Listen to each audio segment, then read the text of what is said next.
फरक विधा र विषयमा केन्द्रित रही तयार पारिएको यस युट्युबको daily online classes I M Dhungana शोमा तपाईलाई हार्दिक स्वागत छ। म इन्द्रमणि ढुङ्गाना। हामी तपाईलाई यस युट्युब च्यानलमा मोटिभेसन, कम्प्युटर एजुकेसन, एससी र एनबी को ट्युसन क्लासेस, रिसर्च र काउन्सिलिङ विषयमा तपाईलाई दैनिक रूपमा प्रेरणादायी भिडियोहरू र ज्ञानपूर्ण कुराहरू प्रस्तुत गर्नेछौँ। त्यसैले हाम्रो यस YouTube channel I M Dhungana शोलाई सब्स्क्राइब गरी बेल आइकन दबाएर हामीसँग जोडिनका लागि हार्दिक अनुरोध गर्न चाहन्छु। आउनुहोस् आजको विषय सुरुवात गरौँ। आज हामी तपाईलाई कक्षा 10 यानी कि एसई को अनिवार्य गणित यानी कि कम्पलसरी म्याथमेटिक्स अन्तर्गत जियोमेट्री ज्यामितिको बारेमा तपाईलाई बेसिक कन्सेप्टहरुबाट पार्ट 1, पार्ट 2, पार्ट 3 गर्दै हामी क्रमशः ज्यामितिका सबै हिसाबहरु गर्नेछौँ। आज तपाईलाई कक्षा 10 जियोमेट्रीको पार्ट 1 तपाईलाई सामान्य कन्सेप्टतिर जान चाहन्छु।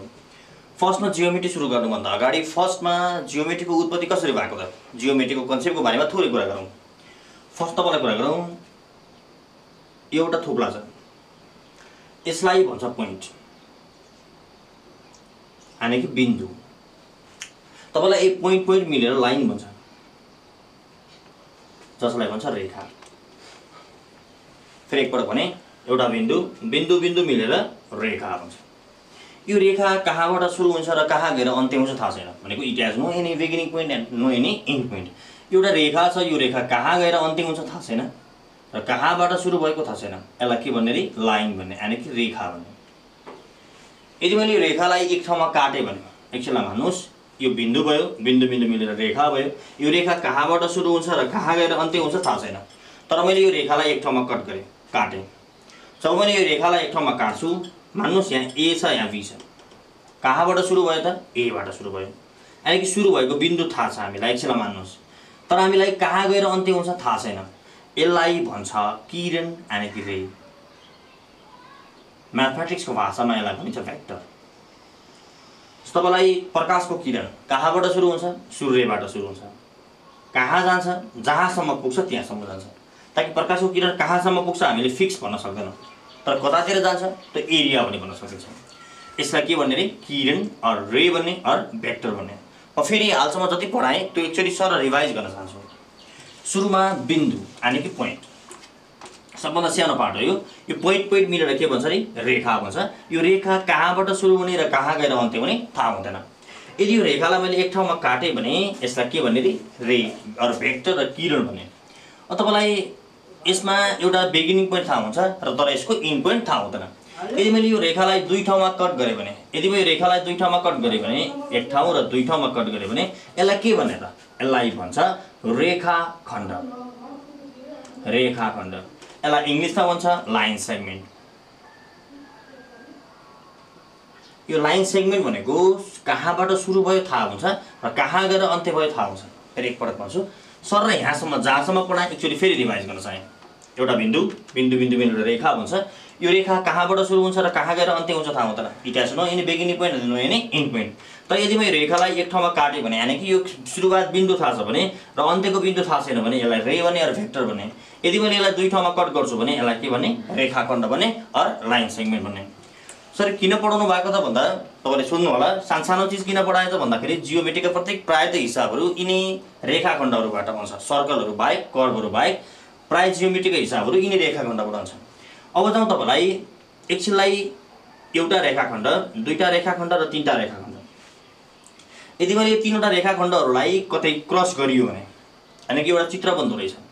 सरी रेखाखण्ड कसरी भयो, एउटा यो के हो, यो लाइन हो। यो कहाँबाट सुरु भयो थाहा छैन, कहाँ गएर अन्त्य हुन्छ थाहा छैन, तर मैले यहाँ नाम दिउँ ए बी सी।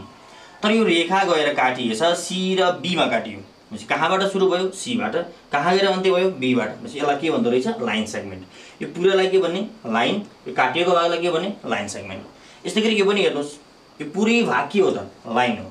तर यो पुरै भागमा यो ए र बीबाट काटिएको छ भनेको एबाट सुरु भयो बीमा गएर अन्त्य भयो, यो के रहेछ, लाइन सेगमेन्ट।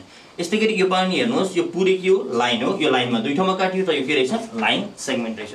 यसरी तपाईँको प्रत्येक जियोमेट्रीका फिगरहरू लाइन सेगमेन्टसँग सम्बन्धित भएको कारणले गर्दा तपाईँलाई यो बुझाउन खोजेको। अब तपाईँलाई कति विद्यार्थी क्लास 10 मा पढ्ने विद्यार्थी यस्ता पनि छन् जसलाई एंगलको नाम लेख्न आउँदैन, जसलाई कोणको नाम त्रिभुजको नामहरू लेख्न आउँदैन। त्यही कारणले म सानो कुराबाट तपाईलाई सिकाउँदैछु। अब कुरा गरौँ तपाईलाई यही रेखाखण्डहरू, यो एउटा रेखाखण्ड र यो अर्को रेखाखण्डहरू, अनि यो रेखाखण्ड भनेको के रे लाइन सेगमेन्ट। यदि यो रेखाखण्डहरू दुईटा रेखाखण्डहरू कुनै एउटा पोइन्टमा गएर मिट गर्छ भने, एउटा पोइन्टमा गएर मिट गर्यो भने यानी कि भेट गर्यो भने यसलाई भनिन्छ शीर्षबिन्दु। यसलाई शीर्षबिन्दु भन्ने, शीर्षबिन्दु यानी कि यसलाई इंग्लिशमा भनिन्छ भर्टेक्स। फेरि एकपटक भने यदि दुईटा रेखाखण्डहरू कुनै एउटा बिन्दुमा गएर भेट हुन्छ भने यसलाई शीर्षबिन्दु भनिन्छ यानी कि भर्टेक्स भनिन्छ।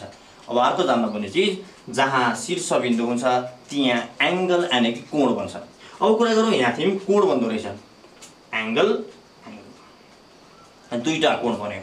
एउटा कोणलाई भनिन्छ आन्तरिक एंगल यानी कि इन्टेरियर एंगल, अर्को बाहिरकोलाई भनिन्छ एक्सटेरियर एंगल यानी कि बाह्य कोण। फेरि एकपटक तपाईलाई सुरुबाट यहाँसम्म फेरि एकपटक रिभाइज गर्न चाहे। सुरुमा एउटा बिन्दु मिलेर रेखा भन्छ। यो रेखा कहाँबाट सुरु हुन्छ र कहाँ गएर अन्त्य हुन्छ थाहा छैन। यदि यो रेखालाई एक ठाउँमा काट्यो भने यसलाई किरण भन्छ यानी कि भेक्टर भन्छ। यदि यसलाई दुई ठाउँमा काट्यो भने यसलाई के भन्छ रे रेखाखण्ड भन्छ। अब कुरा गरौँ यही रेखाखण्डबाट जियोमेट्रीका फिगरहरू बन्छ।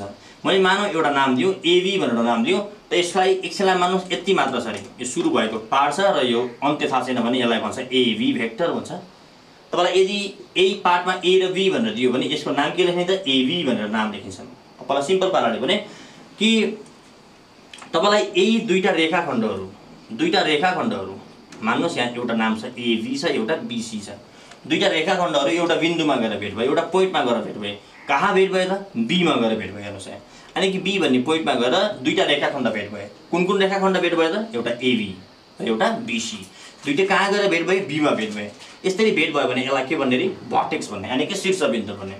जहाँ शीर्षबिन्दु हुन्छ त्यहाँ कोण बन्छ भनेको थिएँ। दुईटा कोण बन्यो, एउटा आन्तरिक कोण र एउटा बाह्य कोण। फेरि एकपटक भन्छु, एउटा आन्तरिक कोण र एउटा बाह्य कोण। अब तपाईलाई यी कोणको नाम लेख्न जान्न आवश्यक छ। हामी प्रायः त ज्यामिति हिसाब गर्दाखेरि सकभर हामीले आन्तरिक कोणको बारेमा कुरा गर्छौँ।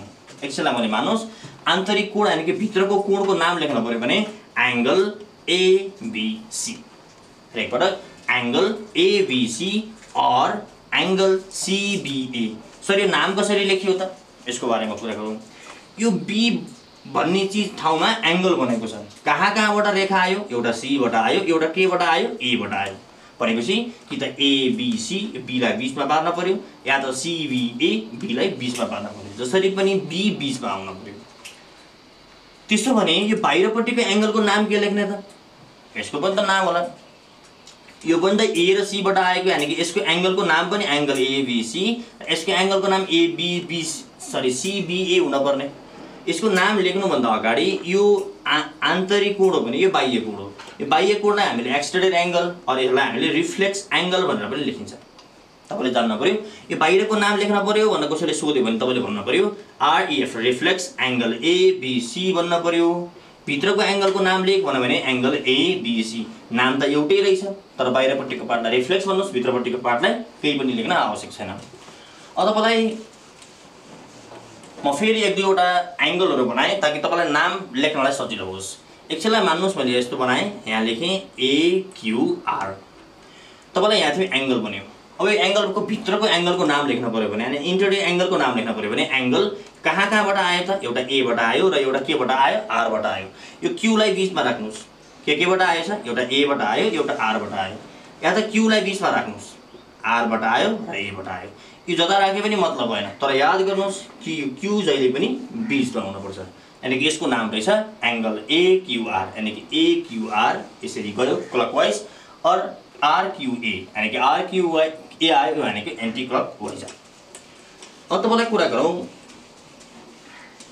हामीलाई एंगलको नाम लेख्न त आयो। अब जाउँ ट्रायंगलतिर। ट्रायंगल यहाँ कतिवटा रेखाखण्ड छन् तपाईले भर्खरै भने तीनटा रेखाखण्ड रहेछ, 1 2 3 नाम दिउँ एबीसी। अब तपाईलाई लाइन सेगमेन्टहरुको पहिला नाम लेखौँ। एउटा यो लाइन सेगमेन्ट भयो यानी कि एउटा लाइन सेगमेन्ट रहेछ एबी। त्यस्तै अर्को लाइन सेगमेन्ट के होला त बीसी र अर्को लाइन सेगमेन्ट के होला त सीए और एसी। जे लेखिदिनु भयो यो चाहिँ लाइन सेगमेन्टको नाम भयो। यसैले कतिवटा भर्टेक्स छ, भर्टेक्स भनेको भर्खरै भने अरे यदि दुईटा लाइन सेगमेन्टहरु कुनै एउटा पोइन्टमा गएर मिट गर्छ भने यसलाई के भन्ने भर्टेक्स भन्ने यानी कि शीर्षबिन्दु भन्ने। जहाँ शीर्षबिन्दु हुन्छ त्यहाँ आन्तरिक कोण र के हुन्छ रे बाह्य कोण हुन्छ। यहाँ कतिवटा भर्टेक्स छ हेरौँ एकचोटि। यो दुईटा रेखाखण्डहरू कहाँ गएर भेट भयो त? ए मा गएर भेट भयो। यानि कि एउटा ए भनेको शीर्षबिन्दु हो, भर्टेक्स हो। यस्तै यो दुईटा रेखाखण्ड हेर्नुहोस्, ए बाट आएको लाइन र सी बाट आएको लाइन कहाँ गएर भेट भयो? बी मा गएर भेट भयो। यानि कि बी पनि एउटा के रहेछ त? शीर्षबिन्दु रहेछ। यस्तै सी पनि हेर्नुहोस् त, ए बाट आएको र बी बाट आएको कहाँ गएर भेट भयो त? सी मा गएर भेट भयो। यानि कि यो सी पनि शीर्षबिन्दु यानि कि भर्टेक्स रहेछ। हामीलाई थाहा भयो लाइन सेगमेन्टको नाम लेख्न आयो, भर्टेक्सको नाम लेख्न आयो। अब तपाईलाई कुरा गरौँ एंगलको नामको बारेमा कुरा गरौँ। जहाँ भर्टेक्स हुन्छ त्यहाँ के हुन्छ अरे? एंगल हुन्छ। तपाईलाई मैले भर्खरै भनेको थिएँ, यस्तो नाम दिएँ ए बी सी। यहाँ एंगल हुन्छ कि हुँदैन? यहाँ एंगल हुँदैन। किन हुँदैन त? किनकि यो भर्टेक्स होइन। यहाँ एंगल हुन्छ कि हुँदैन? यहाँ पनि एंगल हुँदैन। किन हुँदैन त? किनकि यो पनि भर्टेक्स होइन। तर यहाँ एंगल हुन्छ कि हुँदैन? यहाँ एंगल हुन्छ, किनकि यो के हो रे? भर्टेक्स हो। यानी कि यो शीर्षबिन्दु हो। फेरि शीर्षबिन्दु भनेको के रे? दुईटा रेखाखण्डहरू जहाँ जोडिन्छ त्यसलाई नै के भन्छ? शीर्षबिन्दु भन्छ। अब कुरा गरौँ यहाँ पनि एंगल बन्छ कि बन्दैन त? एंगल पक्कै बन्छ, किनकि यहाँ शीर्षबिन्दु छ यानी कि भर्टेक्स छ। यहाँ पनि दुईटा रेखा जोडिएको छ, यहाँ पनि दुईटा रेखा जोडिएको छ, यहाँ पनि दुईटा रेखा जोडिएको छ। यसरी तपाईलाई यानी कि यहाँ एंगलहरू बन्छ। एंगल पनि भर्खरै दुई प्रकारको बनाएको थिएँ, एउटा आन्तरिक कोण र एउटा बाह्य कोण, interior angle and the exterior angle. तर हामी हिसाब गर्दाखेरि प्रायः त इन्टेरियर एंगलको हिसाब गर्छौँ। अब जाउँ यसको नाम कसरी लेख्न त? यसको बारेमा कुरा गरौँ। यसको नाम लेख्नका लागि यो ए बीचमा राख्न पर्यो। र कहाँ कहाँबाट बन्छ हेर्नुहोस्, यो यताबाट आयो, यता गयो, अनि कि दुईटा रेखा मिलेर यो बनेको हो। यसलाई बीचमा राखेर नाम लेख्नुहोस्। भनेपछि एंगल के हुन्छ होला त? यसको नाम के हुन्छ त? यसको नाम लेखौँ एंगल बीएसी। भनेपछि यो बीचमा आयो। यस्तै गरी यसको अर्को पनि त नाम होला, एंगल यताबाट जानुहोस् त, सीएबी। सीएबी याद गर्नु होला, ए बीचमा आउन पर्छ। यस तपाईलाई यसको नामको बारेमा कुरा गरौँ। एंगल यसको नामको बारेमा कुरा गर्दा एउटा हुन्छ एबीसी, जहाँ बी बीचमा आयो।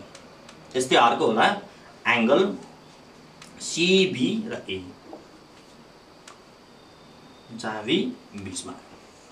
यस्तै अर्को हेर्नुहोस्, यसको बारेमा कुरा गरौँ। एंगल एसीबी जहाँ सी बीचमा आयो और एंगल बीसीए जहाँ सी बीचमा आयो। आजका लागि कक्षा 10 को जियोमेट्री पार्टको कन्सेप्ट पार्ट 1 यति नै। भोलि फेरि हामी योभन्दा पछाडि अन्य चिजहरूको बारेमा क्रमशः भन्दै जानेछौँ। आज्ञा दिनुहोस्। नमस्ते।